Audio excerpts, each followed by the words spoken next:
읽은 본문 말씀은 그 예수님의 위대한 명령입니다. 그리고 우리와 교회의 위대한 사명이 되는 겁니다. 여기 말씀에 보면 말씀의 포인트는 제자로 삼아입니다. 제자로 삼아. 제자를 삼으라는 겁니다. 제자를 삼기 위해서 복음을 들고 가야 되는 거예요. 모든 민족에게로. 그리고 제자를 삼기 위하여 복음을 증거해서 예수를 믿으면 언약의 자손이 되도록 하나님의 자녀가 되도록 세례를 베풀게 되는 겁니다. 그리고 제자를 삼기 위해서 20절에 모든 것을 예수님이 가르치신 모든 것을 가르쳐 지키게 하는 것입니다. 그러니까 복음을 전하는 이유도 그리고 세례를 베푸는 이유도 주의 생명의 말씀을 가르쳐 지키게 하는 이유도 어디에 있다고요? 제자를 삼는 데 있다 하는 겁니다. 이와 같이 우리가 제자 삼는 일에 전념하게 되면 20절의 하반절에 우리 주님이 약속하시기를 내가 세상 끝날까지 주님이 재림하시는 그날까지 너희와 항상 함께 있으리라. 제자 삼는 사역에 누가 함께 하신다고요? 주님이 함께 하신다라고 말씀하신 것이 오늘 방금 같이 읽었던 말씀의 내용입니다. 그렇다면 지금까지 누가 여러분의 영적 성장을 도와주었습니까? 여러분들이 교회 나와서 예수님을 믿고 신앙생활을 여기까지 하게 된 그 모든 과정에서 누가 여러분들을 여기까지 인도했습니까?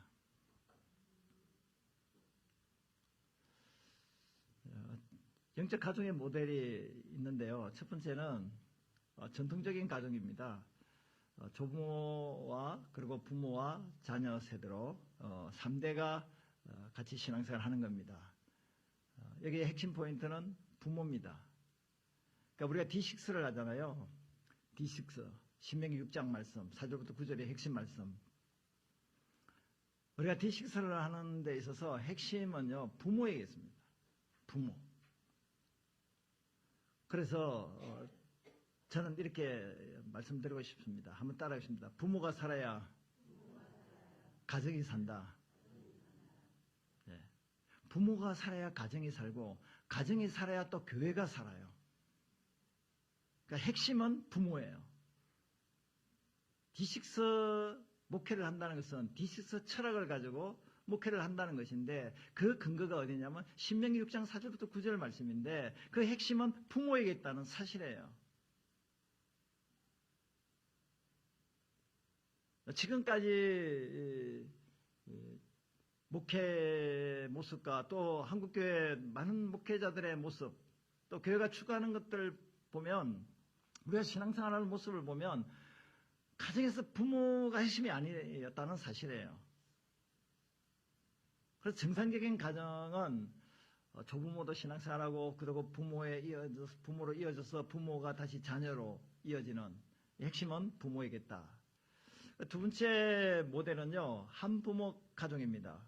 아버지는 믿는데 어머니가 안 믿든지, 어머니가 믿는데 아버지가 안 믿든지, 부모 중에 한 분만 신앙생활해요.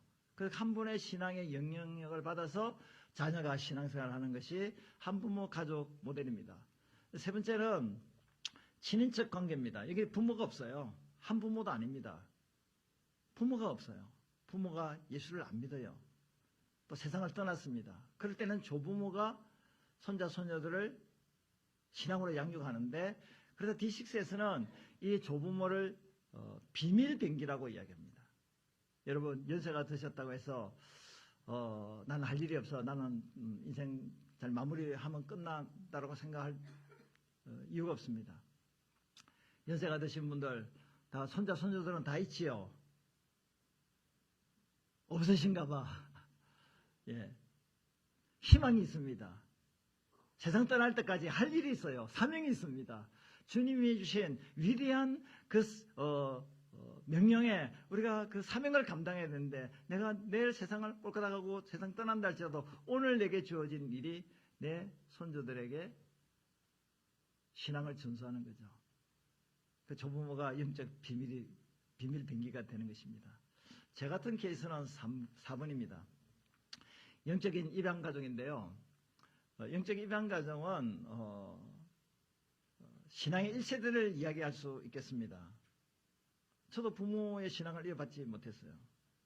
가족들이 교회 나가는 가족도 없었어요. 친척도 없었어요.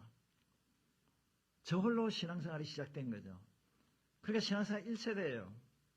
저는 영적 입양 가족이에요. 저를 신앙으로 여기까지 인도하시는 분은 제가 속한 교회 그 당시에는 담임 전도사였고, 그리고 담임 목회자였고, 그리고 제가 청년부는 청년 담당 목사님이었고, 그리고 같이 있었던, 같이 신앙생활했던 그 신앙의 동지들, 그 청년들, 교사들, 그런 모든 분들이 저에게 영적인 멘토가 됐고 영적인 교사가 되어서 저를 신앙의 길로 인도해서 오늘 제가 여기까지 이르게 되고 이 자리에 서게 된 거죠. 물론 하나님의 은혜가 있었고 주님의 도우심이 있었지만 제 주변에 영적인 가족 모델은 바로 영적 입양 가족이다 라고 말씀을 드릴 수가 있습니다. 예수님은 입양 제자 양육의 모델이 되시는 분인데요. 예수님에게는 12명의 제자들이 있었어요. 예수님에게는 혈육이 있었어요. 부모님도 계셨고 동생들도 있었습니다. 그럼에도 불구하고 예수님은 가족 혈육이 아닌 12명의 제자를 삼았어요. 근데 그 12명의 제자들과 동고동락을 했습니다. 여러분, 제자 훈련은 그 식탁에서 책상에서 교회 안에서 1단계, 2단계, 3단계를 거쳐서 어떤 프로그램을 통해서 어떤 수련을 통해 어떤 성경 공부를 통해서 제자 훈련이 되어지는 것은 아닙니다. 그것만을 가지고 되어지는 게 아니에요. 예수님은 제자들을 데려다니면서 같이 먹고 같이 잠도 자고 같이 또 일도 하고 그러면서 노상에서 또 산 위에서 거기서 제자 훈련을 하셨어요. 제자 훈련이라는 건 특별한 시간을 정해놓고 하는 게 아니고 일상에서 하나님 말씀을 가르치고 또 하나님께서 말씀하신 것을 순종하는 모습을 삶 속에서 보여주셨어요. 여러분, 정말 우리가 제자 양육이 되려면요, 교실에서 되어지고 책 속에서 되어지고 말로 되어지는 게 아닙니다. 어떻게 진정한 제자 양육이 이루어지냐면 삶을 통하여 제자 양육이 되어지는 겁니다. 살아가면서 같이 살아가면서. 그래서 어떤 그 선교단체 내비게이터 같은 경우는 거기서 이제 대학생 시절에 이제 CCC도 있고 UBF도 있고 다양한 이제 선교단체가 있는데 파라처치 선교단체가 있는데 거기에 이제 내비게이터라는 항해자라는 내비게이터 항해자라는 뜻인데 항해사.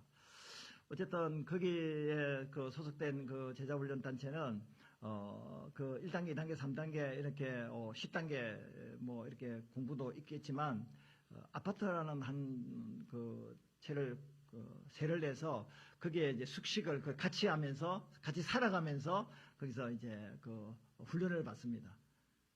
여러분, 살아가는 게 굉장히 중요하거든요. 그래서 예수님은 살아가면서 이 12명의 제자들을 훈련시켰다 하는 것이고요. 예수님에게는 혈육의 가족뿐만 아니라 영적인 가족이 있었는데요.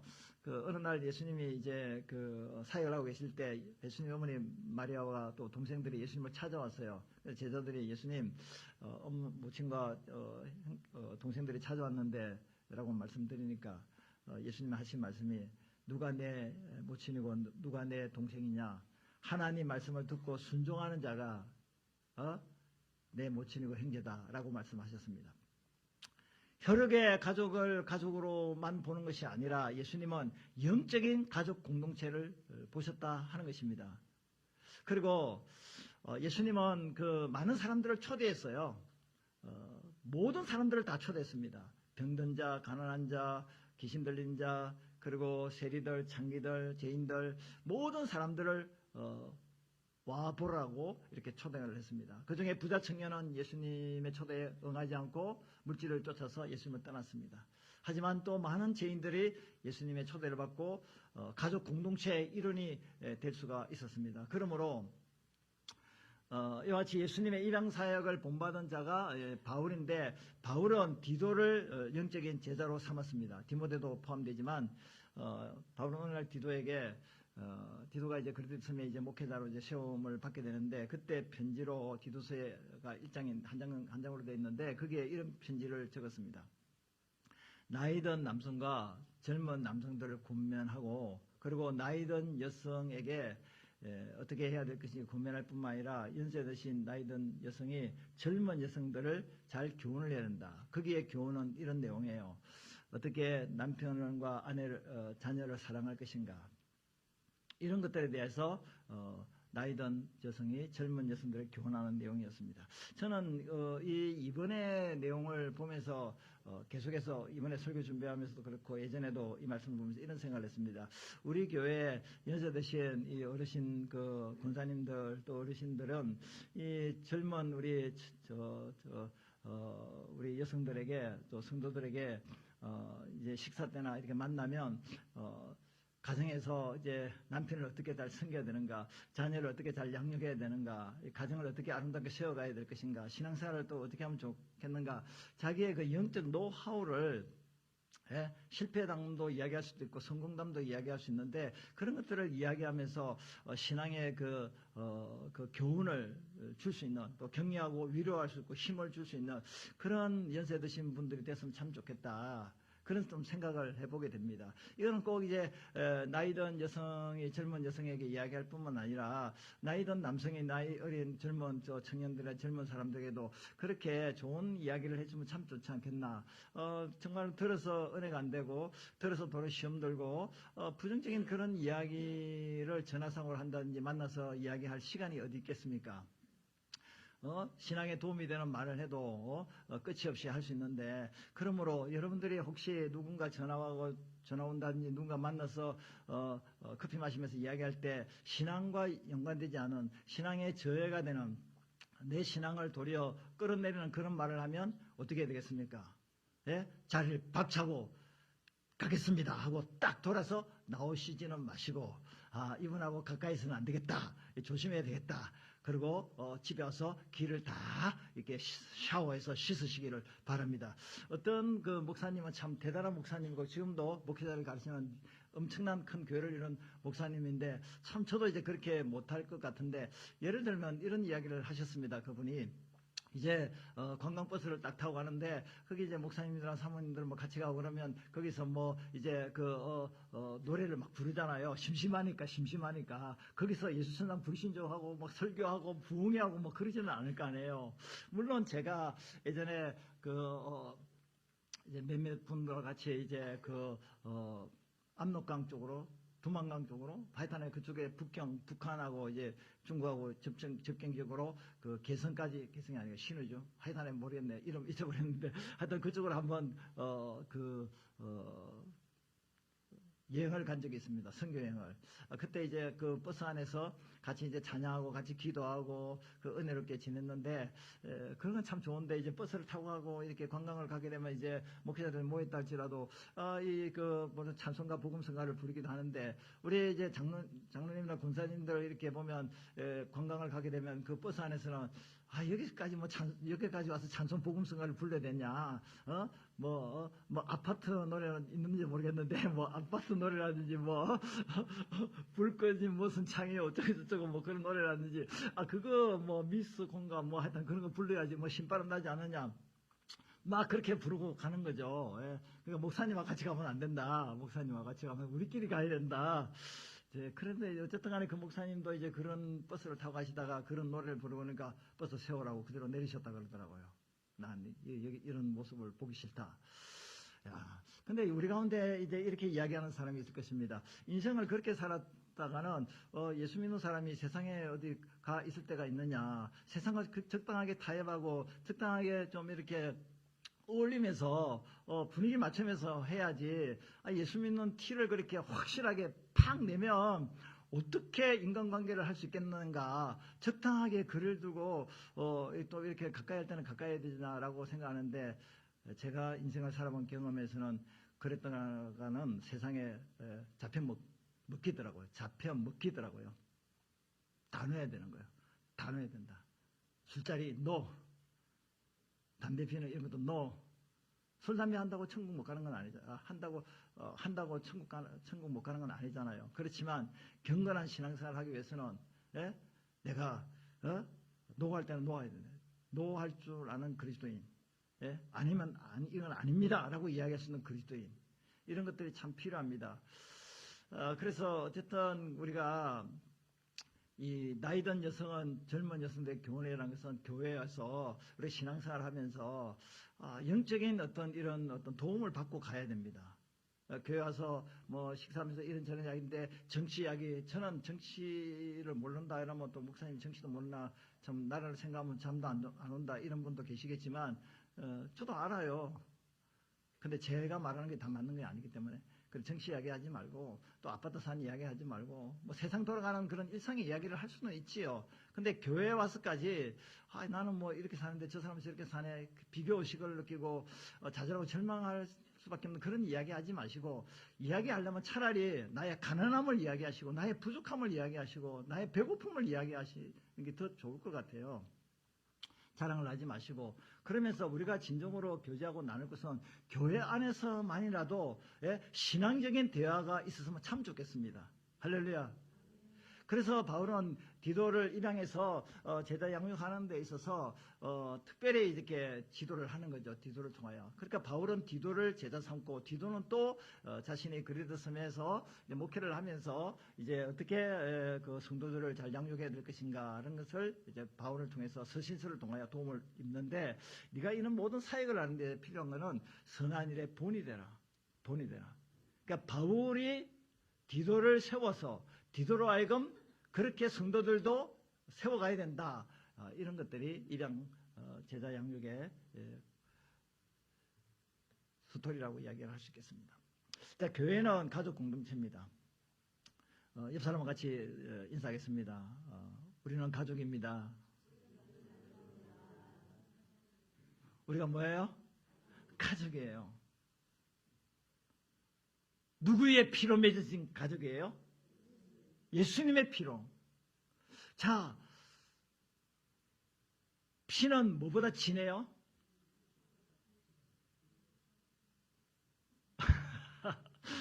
피는 물보다 진하잖아요. 가족이 뭐 싸우고 저거 부부가 싸우고 그래도 뭐 다 또 용서하고 잊어버리고 뭐 마음이 또 상하지만은 또 그렇게 넘어가잖아요. 그래 남하고 싸우면 이거 원수가 되지만 가족은 뭐 그러잖아요. 가족이 핸디캡이 있고 많은 문제가 있어도 다른 사람들이 좀 문제가 있으면 막 그냥 정지하고 막 비방하고 남에게 퍼뜨리고 그러지만 자기 가정엔 자기 자식이 잘못한 것은 말 안 하고 딱 있잖아요. 그 피보다 물보다 피가 더 진하잖아요. 그렇기 때문에 가족을 보호한다는 차원이잖아요. 그러면 혈육의 피보다 더 진한 피는 누구의 피예요? 예수님의 피잖아요. 예수님의 피. 저는 상당히 많은 의문을 갖고 문제를 제기하면서 생각해 보는 건 뭐냐면 아니 육신의 피도 정말 소중하게 생각한다면 예수의 피로 한 가족을 이룬 교회 공동체라면 육신의 혈육보다는 못하지 않아야 되지 않겠느냐. 더 나아야 되겠지만 못하지 않아야 되겠는가. 그런데 보면은 교회 가족 공동체가 좀 이렇게 문제가 많다는 걸 보면 참 힘들다 이런 생각을 하게 됩니다. 바울은 이렇게 이야기했어요. 이제 그 가족 공동체니까 연세가 많은 분은 이제 형님으로 뭐 또 오빠로 누나로 또 뭐 이렇게 또 아버지로 어머니로 뭐 이렇게 또 동생으로 여동생으로 남동생으로 가족이니까. 그래서 어떤 교회는요, 목사님을 그냥 형제라고 부르라고 그러더라고요. 형제라고 부르라고. 그래서 여러분 오늘 예배 끝나고 운동배 형제님 그렇게 부르시기 바랍니다. 사모님 하지 말고 자매님이라고 부르시기 바랍니다. 그거는 뭐 이단들이 쓰는 내용인데, 이단들. 형제님, 자매님, 이거 선거단체도 아니고 이단들이 그렇게 쓰는 것 같은데. 근데 교회에서 뭐 형제님, 자매님, 그렇게 해야 되나? 예. 연세가 들든 많든, 하여튼 무조건 자매는 자매님이요. 예? 형제는 형제님이에요. 예, 그렇게 두 말로 통일을 하는 거예요. 목회, 목사님, 장로님, 권사님 이런 타이틀이 없습니다. 그냥 형제님, 자매님이에요. 예, 어떻게 보면 또 그렇게 부르는 것도 괜찮다 싶기도 하고 또 이제 그러다 보면 가족 공동체를 느낄 수 있다 그런 생각을 좀 해보게 됩니다. 그렇다고 해서 그렇게 부르라는 말은 아니고, 예, 불러도 괜찮겠지만, 그런데도 불구하고 그렇게 목사님이 그렇게 말씀했는데도 성도들은 그냥 목사님하고 부르신다 그러더라고요. 그래서 친하면 형제님이라고 부를 수 있는데, 어쨌든, 교회는 가족 공동체라는 것을 아시면 좋겠고요. 그렇기 때문에 가족 공동체는 서로 격려하며 모이를 힘써야 되는데, 서로 돌아보라는 것은 관심을 가져야 되는 것입니다. 한번 돌아보세요. 앞뒤에서 한번 돌아보세요. 이쁘죠? 사랑스럽죠? 예. 근데 왜 교회에 오시면 가기가 바빠요? 예? 왜 교회에 오시면 가기가 바빠요? 오자마자 보따리 다 사가지고. 예. 아니, 월요일부터 토요일까지 바쁜 일상을 살면서, 주일만이라도, 이렇게 좀 편안하게 릴렉스 하는 것처럼 이렇게 좀 쉼을 얻을 수 있는, 그래야 되는데, 어떻게 이렇게 바쁘게 살아요? 우리가 뒤식 사는 입장에서 보면요, 바쁜 아빠는 나쁜 아빠다, 이런 교재 내용에 있어요. 바쁜 아빠는 나쁜 아빠다. 또 이걸 목회에 적용시키면요, 바쁜 목사는 나쁜 목사다라고 이야기할 수도 있어요. 왜냐하면 아빠 바빠, 엄마 바빠, 다 바빠, 애들도 바빠, 다 바빠. 그러니까 가족이 같이 앉아서 밥 먹을 시간도 없고, 뭐 어디 가족 여행할 수도 없고, 전부 다 바쁘다네. 어디, 야, 오늘 뭐 이렇게 가족끼리 어디 한번 밥 먹으러 가자, 어디 여행을 가자 그러면 다 바쁘대. 이 스케줄 짜기는 힘들어. 전부 다 바빠. 그 바쁘니까 나쁜 아빠가 되고, 나쁜 엄마가 되고, 나쁜 자식이 되는 거예요. 다 바쁘니까. 그래서 우리가 서로 돌아보라는 말은 교회에 왔으면 좀 여유를 가지고 오자마자 가시기가 바쁘시면 안 되니까 와서 이제 예배도 이제 편안하게 이렇게 들으시고, 목사님 왜 또 이렇게 설교가 또 깁니까? 그래서 저는 이제 파워포인트 만들어서 하고 있는데, 이 파워포인트를 짧게 만들려고 그러는데, 짧게 만들려니까 좀 길게 되고, 그래서 제가 이렇게 그래서 읽기만 하자. 오늘은 진짜 파워포인트만 읽기만 하자. 그런데 지금 읽기만 안 되네, 지금. 읽기만 하는데 안 되는 거예요, 지금. 주여. 예. 서로 돌아보라니까 와서, 우리 서로 인사도 하고, 또 밥도 같이 먹고 차도 마시고, 그래서 서로 돌아보고 관심을 가졌으면 좋겠습니다. 서로 돌아보는 이유가 뭐냐면 사랑과 선행을 격려하기 위해서. 그래서 모이기를 피하는 많은 사람들이 있는데, 예수님의 재림에 가까운 볼수록 모이기를 피하지 말고 열심히 가족들도 같이 모이고, 예? 그리고 교인들도 교회에서 같이 모이고, 언제 예배 시간에 같이 모이고, 밥 먹을 때 같이 모이고, 모인다는 것이요 굉장히 좋은 거예요. 가정으로 이야기할 것 같으면 가족들 같이 식사하는 시간이 없고, 모였다 할지라도 아빠 엄마하고 모여서 이야기한다 할지라도, 야 밥 먹었냐, 야 학교 갔냐, 뭐 어쩌고 저쩌고 뭐 이런 일상의 그런 대충 이야기를 꺼내지, 진짜 그 의미 있고 가치 있는 신앙적인 어떤 자기 마음을 솔직히 오픈해서 내어놓고 솔직하게 상담할 만한 그런 좀 그 돈 되는 이야기, 가치가 있는 이야기를 하루에 5분은 합니까? 5분은 부부간에 5분은 합니까?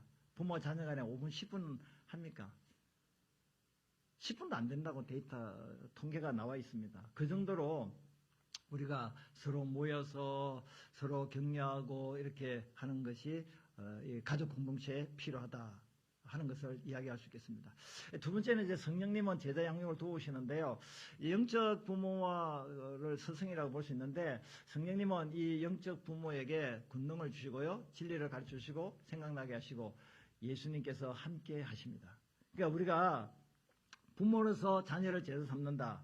그럼 우리 가족이 다 예수를 믿는다. 그런데 예수를 믿지 않은 어떤 세 가지가 왔다. 그분은 1대 신앙이다. 1세대다. 그러면 우리 먼저 믿는 사람이 사람을 제자 삼아서 영적으로 입양해서 제자를 삼아야 되잖아요. 그때 누가 함께 하신다고요? 주님이 함께 하십니다. 오늘 이 특송이 너무 은혜로워요. 특송이 이제 설교 끝나고 마지막 불러야 될 찬양이기도 한 것 같은데, 어쨌든 간에 이 특송의 내용을 보니까 너는 내 아들이라, 너는 내 아들 부르는 노래네. 예, 너는 내 아들이라. 그렇습니다. 해산의 고통으로 낳은 아들이라. 해산의 고통. 육신의 아들을 이야기하고 딸을 이야기하는 게 아니에요.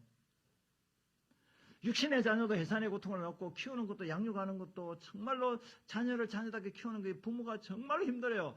농사 중에 가장 힘든 농사가 무슨 농사예요? 자식 농사예요. 자식 농사. 자식 농사가 힘들어요. 제대로 한 자식을 키우는 게 힘들어요. 그런데 우리는 어떤 자식 농사를 하는 겁니까? 신앙의 자식을 세워야 되잖아요. 신앙의 자식을. 세상에 성공하는 삐까번쩍한 그런 위대한 세상의 인물을 만드는 것이 아니라 신앙의 위대한 인물을 만드는 그 일을 하니까 그 농사가 너무 힘든 거예요.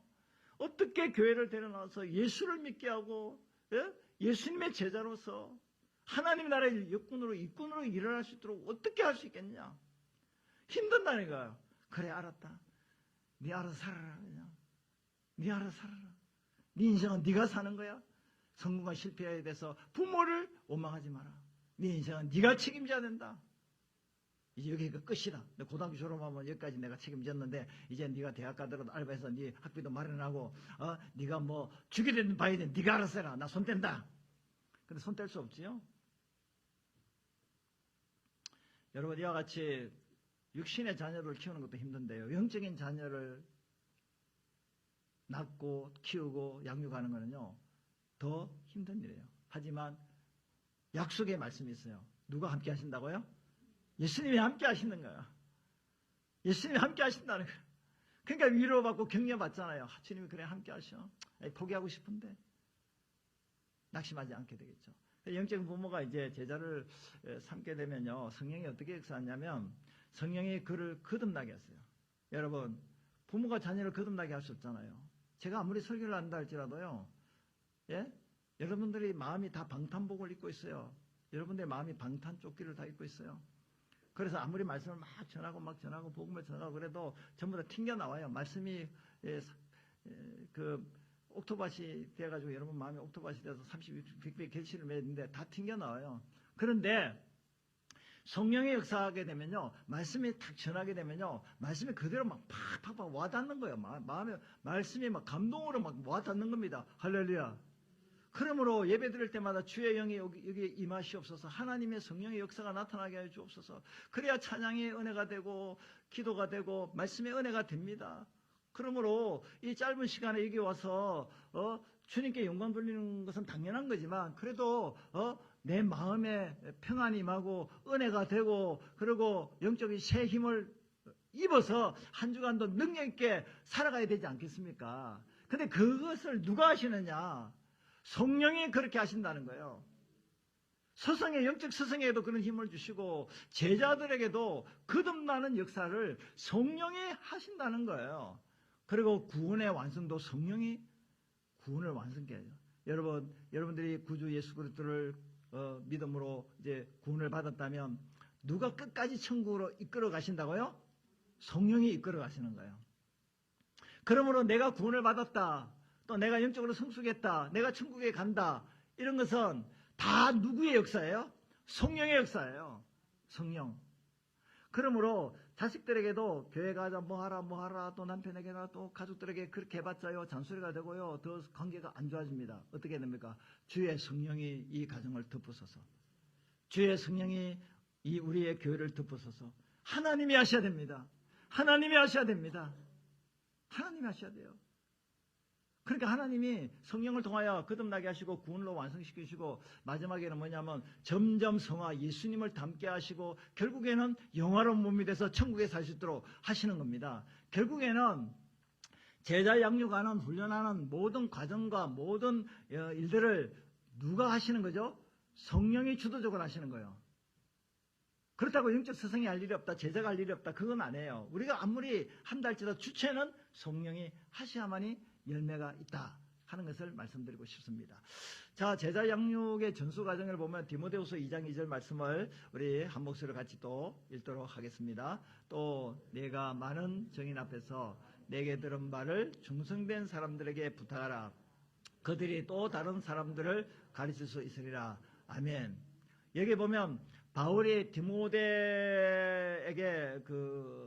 말씀을 가르쳐서 제자로 삼고요. 또 디모데는 또 충성된 사람들, 또 충성된 사람은 또 다른 충성된 사람들, 그렇게 제자 양육의 전수 과정이 있는데요. 우리가요, 교회와 우리가 해야 될, 그리스도인이 해야 될 미션이, 사명이 뭐냐면요, 예수님이 제자 삼으라는 그 명령을 하셨잖아요. 그것이 우리의 사명이에요. 그러니까 예수 믿고 구원받는 것을 끝나는 것이 아니라 나를 통하여 또 다른 사람을 제자로 삼아야 되는 거예요. 그러니까 부모가 제자가 되고 내 자녀가 제자가 되고 이 자녀가 또 결혼을 해서 자식을 놓으면 그 손자 손녀가 또 제자가 되고 손자 손녀가 커가지고 또 결혼을 하게 되면 또 자손이 양육을 받아도 또 제자가 되고 계속해서 연결되는 거예요. 이게 신앙의 전수거든요. 왜 우리가 D6를 하게 되고 이런 말씀을 하게 되냐면요, 미국 교회가요 신앙의 전수가 안 돼가지고요 젊은 사람이 다 떠나가고요 교회가 문을 닫고요 교회가 어려움을 겪고 있습니다. 그런데 20몇 년 전에 그런 의식을 느끼고 D6를 론넌트 목사님이 이제 미국에서 이제 그렇게 새롭게 시작하게 돼서 우리 한국에 이제 D6 코리아가 만들어져서 지금 우리가 D6를 하게 되는데, 지금 한국 교회도 약간 뒷북을 치는 거예요. 지금 한 템포가 늦었어요. 그러나 늦었다고 생각할 때가 빠를 때라고, 지금이라도 불이 완전히 꺼지기 전에 지금이라도 살려야 된다는 이것이 D6 철학을 가지고 목회를 하는 겁니다. 여러분들이 처음에 전환 과정에서 다소 이제 불협화음도 있고 어려움도 있었지만 여전히 지금도 아직까지 못 따라오고 좀 약간 반론을 제기하는 분도 없지 않아 있지만, 그럼에도 불구하고 대다수의 분들이 그래도 그렇게 실천하고 그렇게 따라주지는 못했지만 반대는 하지 않고 그래도 한 발짝 한 발짝 이렇게 협조해 주셔서 너무나 감사합니다. 할렐루야. 영적 스승의 역할입니다. 영적 스승의 역할. 영적 스승의 역할은, 이거는 그냥 성경 구절을 띄워놓고 제가 그냥 설명만 하겠습니다. 하나님 말씀이 굉장히 희귀할 때요. 왜 하나님 말씀이 희귀했냐면요, 사사기가 끝나고 이제 사무엘 시대가 들어가면서, 왕정 시대가 들어가면서요, 그때 하나님 말씀이 거의 없었습니다. 왜? 사람들이 자기 소견에 옳은 대로 행하니까 하나님의 말씀이 주어지지 않았어요. 말씀이 희귀했습니다.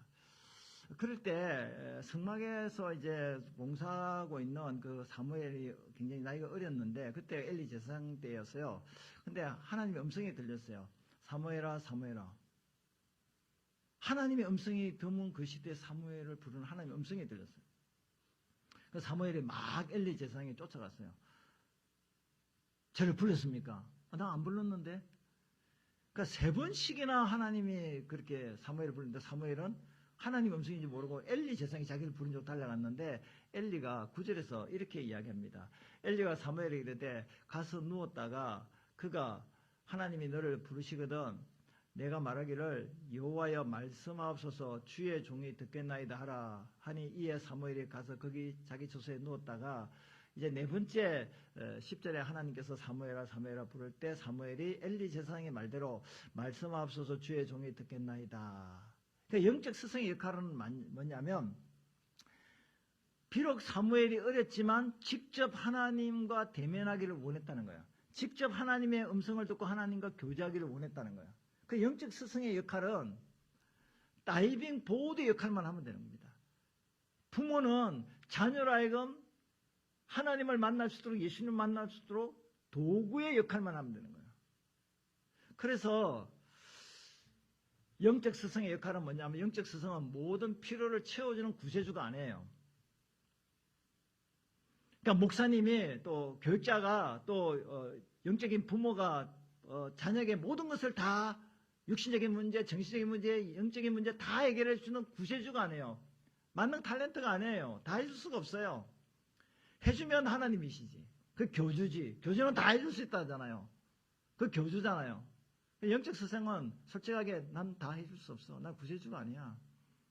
그리고 나는 모든 문제에 답을 해줄 수 있는 사람도 아니야. 여러분, 영적 스승은 완벽하지 않습니다. 자신이 스스로 완벽하다고 생각하는 그 순간에 그는 교만한 자고 그는 거짓된 자입니다. 누가 용기 있는 사람이고 누가 겸손한 사람이냐면, 많은 것을 알고 있음에도 불구하고 나는 아직도 다 모릅니다. 할렐루야. 우리 그 신학대학원 때 박이천 교수님이 있는데 지금 세상 떠난지 잘 모르겠는데 살아계시면 100세가 가까이 되시는 분인데, 그분은 성경을요 엄청나게 많이 읽으셔가지고요 예? 그냥 이야기만, 성경 이야기만 딱 하면 그거 성경의 몇 페이지에, 옛날 성경을 따지면 몇 페이지에 오른쪽 밑에 있다라고 이야기를 해요. 성경 구절에 있는 위치를 내비게이션처럼 정확하게 딱 이야기합니다. 무슨 성경 말씀이든지. 그런데 그분은 이렇게 고백하죠. 내가 성경에 아는 지식은 엘베타 산, 그 히말라야 산, 그 한쪽 구석에 내가 손가락으로 끌적끌적할 정도밖에 알지 못한다라고 이야기했습니다. 일부러 그렇게 했겠습니까? 파고 배우고 해도 끝이 없는 것이 성경의 말씀이고 진리잖아요. 인생을 누가 다 논할 수 있겠습니까? 어떤 학자가, 어떤 철학자가, 어떤 분이 내 인생 다 알아 라고 말할 수 있는 분이 어디 있겠습니까? 없다고요. 그러므로 영적 스승에게, 영적 스승을 구세주라 생각하고 영적 스승이 모든 것을 다 알고 있다고 생각하면 안 되고, 3번이 굉장히 중요해요. 3번을 같이 한번 읽겠습니다. 영적 스승과 제자는 제자 양육의 과정에서 성령님을 의지해야 합니다. 예수님을 더 의지해야 됩니다. 할렐루야. 제가 목회자로서 또 여러분들이 부모로서 최선을 다하여 나를 본받으라 할 정도로 최선을 다해 살면서 그렇게 가르쳐야 되지만 결국에는 나를 통하여, 부모를 통하여, 교육자를 통하여 누구를 소개하고 누구를 만나서 누구랑 상담하고 누구로부터 도움을 받게 해야 된다고요? 예수님, 성령님의 인도를 따르는 것. 그것이 부모의 역할이고 영적 스승의 역할이다 하는 것을 이야기해 줄 수 있습니다. 이제 마지막 큰 세 번째는요. 입양 제자 양육의 모범과 원리가 있는데요. 먼저 사도행전 8장에 보면 이제 빌립 집사에게 주의 영이 임했어요. 광야로 가라 그랬습니다. 근데 빌립 집사가 순종해서 광야를 갔어요. 그렇다면 에디오피아 내시 가 이제 마차를 타고 이제 예루살렘에서 이제 그 유대교로 개종했으니까 거기서 이제 예배를 드리고 이제 에디오피아 있잖아요. 아프리카 그쪽으로 마차를 타고 막 내려가는데 빌립 집사가 세웠어요. 그리고 그 에디오피아 내시에게 지금 뭘 보고 있습니까? 하니까 성경을 보고 있어요. 두루마리 성경을 보고 있대요. 어디 부분을 보고 있냐면 이사야서 53장을 보고 있었습니다. 그러니까 그 말씀의 뜻을 네가 아느냐라고 물으니까 에디오피아 재무장관이 가르쳐주는 사람이 없어서 제가 이 말 뜻을 모르겠습니다라고 이야기를 했습니다. 그때 빌립 집사가 해석을 해줍니다. 그 53장에 고난받는 종은 바로 예수 그리스도를 이야기한다라고 복음을 증가하고 그 자리에서 물이 있는 그곳에서 세례를 베풀었다 하는 것이 사도행전 8장의 내용이에요. 무슨 이야기를 하고 있습니까? 빌립 집사가 이사야 53장의 내용을 알았기 때문에 에디오피아 내시가 성경을 모르는 그 부분을 해석을 해서 가르쳐주고 복음을 증거해서 세례받고 구원받게 했다 하는 그 내용이 사도행전 8장의 내용이에요. 그러면 이제 사도행전 18장 24절부터 28절 내용이 뭐냐면 이제 알렉산드리아에서 난 아볼로라는 사람인데요. 알렉산드리아는요 학문의 도시고 철학의 도시예요. 그렇기 때문에 굉장히 아볼로는 그 유대인이었지만 학문적으로 능통하고 철학적으로 능통하고 학식이 있는 사람이에요. 그런데 이 사람은 보니까 언변이 좋고 성경에 능통한 자라고 얘기합니다. 언변. 지식도 학자예요. 학자인데다가 말도 잘합니다. 논리적으로 해요. 저처럼 이렇게 논리적으로 합니다. 비웃는 것은 해롭습니다. 예. 어쨌든 간에 저도 많이 지적을 받고 있지만 어쨌든 이 아볼로는 저와 비교할 수 없을 정도로 이 탁월한 학식을 갖고 있는 데다가 논리적으로 수사학적으로 말씀을 아주 딱 전하면 조는 사람이 한 분도 없어. 오늘 조는 사람이 한 분도 없네. 야, 정말 논리적으로 너무 잘 설교를 지금 하고 있는 것 같은데. 할렐루야. 네. 오늘 같은 날이 매일 됐으면 좋겠다. 오늘 점심 제가 쏘겠습니다. 끝나고 나는데 점심 식사 전부 다 무료로 합니다. 할렐루야. 근데 이번에 또 성경에도 능통해요. 열심히 예수님에 대해서도 배웠어요. 근데 뭐만 알아요? 요한의 회개 세례만 알았다. 복음을 알긴 아는데 부분적으로 알아. 전체를 잘 몰랐다는 거예요. 그렇게 타고났는데 그래서 누가 가르쳤냐? 26절에 보니까 회당에서 이제 아볼로가 담대하게 막 이렇게 설교를 하고 있는데 요 회중석에서 누구 이름 시작하면 그런데 유영식 집사가 저를 딱 이제 보고 있는 거예요. 제가 막 열심히 지금 설교를 하고 딱 보고 있습니다. 이게 누구냐면 브리스게 아굴라 부부였어요. 그래서 다 설교를 끝나고 나는데 목사님 잠깐 봅시다. 아볼로 목사님 잠깐 봅시다 하고 그러고 하나님의 도를 더 정확하게 풀어서 다 가르친 겁니다. 그러니까 아볼로가 그전까지는 복음에 대해서 부분적으로 알고 있었는데 이 브리스가 아굴라 부부를 통해서 이제는 복음의 핵심을 알게 됩니다. 그래서 28절에 아볼로가 이제 아가야 이제 고린도 유럽 쪽에 가서 그 이제 유대인들에게 예수는 그리스도라고 정언해서 공중 앞에서 유대인들을 꺾었다. 이제 그런 내용이에요. 그래서 이게 보면 이제 아볼로는 예수님에 관한 부분적인 걸 알고 있을 거예요. 요한의 회개 세례만 알고 있었는데 이 브리스길라 아굴라 부부는요. 예수는 메시아 그리스도다. 예수님의 십자가의 죽으심과 부활과 성령의 세례돼서 복음의 핵심에 대해서 아볼로를 가르쳤다는 겁니다. 그래서 저도요. 우리 교사들이요. 열심히 특심이고 열심히 하는 거 참 좋고 그런데요. 저는 무엇을 이야기해야 되냐 하는 핵심을 제가 이야기하는데요. 그걸 잘 못 깨달았더라고요. 잘 못 깨달아요. 그 핵심이 뭐냐면 누구를 이야기해야 된다고요? 예수님을 이야기해야 된다고. 핵심을 금방 깨달으셨네. 예수님을 이야기해야 된다고요. 예수님을 이야기한다는 것은 지식적으로만 이야기하고 뭐 예수님이 우리 죄 때문에 십자가 돌아가시고 부활하시고 또 성령을 보내서 거듭나게 하시고 성화시켜서 영화시켜서 천국에 들어가신다 이런 여러 가지 이렇게 복음에 대한 구체적인 내용을 이야기하라 맞습니다. 맞아요. 그걸 가르쳐야 돼요. 그래? 뭐 다윗이 골리앗을 이겼다. 뭐 삼손이 힘이 대단해서다. 아브라함이 어쩌고 저쩌고 했다. 그래서 남는 것은 아브라함, 다윗, 뭐 요셉, 뭐 등등 이런 인물 전 스토리를 이야기하는 게 아니고 그 인물을 사용하신 위대하신 구원하신 예수 그리스도를 이야기하라는 거예요. 그 아이들이 와서 피자도 먹고 용돈도 받고 게임도 하고 이렇게 퀴즈 카페도 가고 다 좋다 이거야. 다 좋다 이거야. 그런데 그것은 세상에 학원 도장에도 얼마든지 그런 거 다 합니다. 그런데 그 세상에는 무엇이 없다고요? 세상 학교, 세상 학원에는 뭐가 없어요? 예수 그리스도가 없다는 사실이에요. 근데 교회 안에서 목사님이 설교를 막 하는데 우리 유영집사가 가만히 듣더만 제가 설교 다 끝나고 목사님은 윤리도덕적인 설교만 하시고 그게 예수님이 안 계시네요? 그게 무슨 설교입니까? 죄송합니다. 앞으로 예수님에 대해서 설교를 제대로 하겠습니다. 그렇게 브리스게 아굴라가 이야기할 때 아볼로가 그렇게 받았다는 겁니다. 야, 아볼로도 대단한 사람이고 브리스게라 아굴라도 대단한 사람이에요. 이와 같이 제자 양육하는 이 이야기가 이렇게 전수가 이렇게 된다는 것을 이야기하고 싶고요. 그러면 제자 양육 원칙이 있습니다. 첫 번째는 뭐냐면 자신의 이야기를 다른 사람과 나누도록 돕는 것입니다. 자신의 이야기. 자신의 이야기가 뭐냐면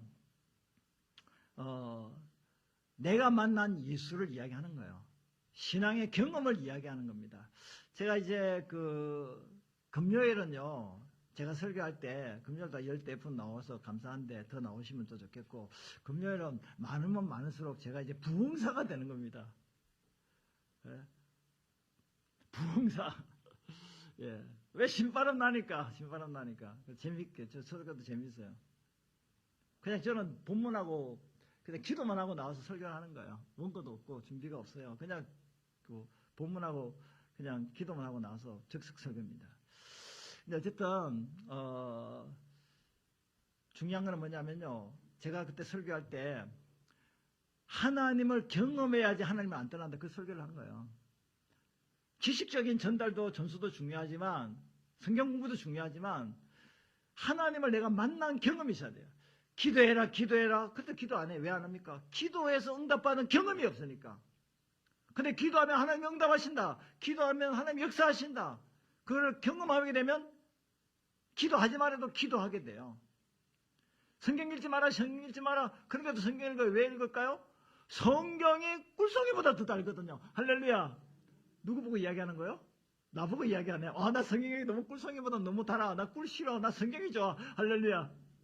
나보고 이야기하네. 기도도 그러네. 뭐 그냥 일주일 내내 무슨 날이 기다려진다고요? 이거 주일이 기다리네. 완전 축일 날인데. 주일이 막 기다려지네. 또 이제 오늘 또 이제 예배 끝나고 가면 월요일, 화요일, 수요일 언제 주일이 오지?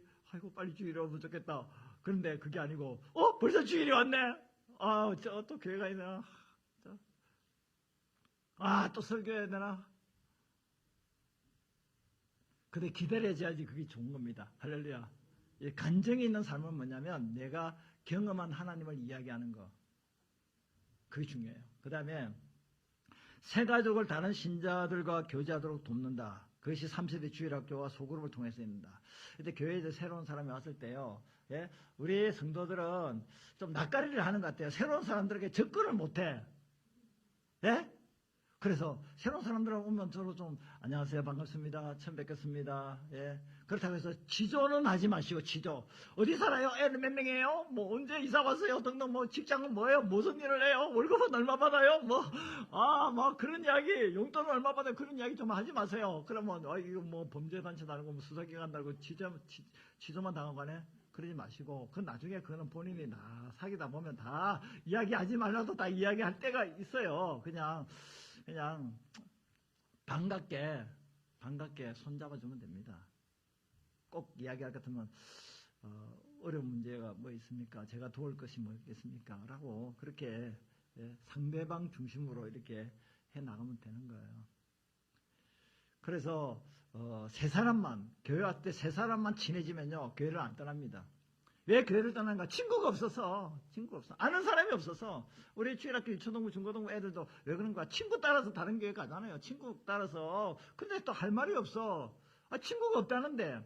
야, 친구가 없으면 네가 개척해라. 네가 다른 데 가려고 하지 말고 네가 이 친구 만들어라. 그 개척교회가 그래서 힘든 거예요. 한 명, 두 명 붙을 때가 힘들어요. 서너 명 붙으면 이제 그때부터 교회가 이제 성장하기 시작하는데. 그러니까 한 명이 그 자리를 지키는 게 굉장히 중요해요. 한 명이. 근데 이 한 명도 못 기다리잖아요. 다른 데 가버리잖아요. 그러니까 계속 빈자리가 그대로 있는 거예요.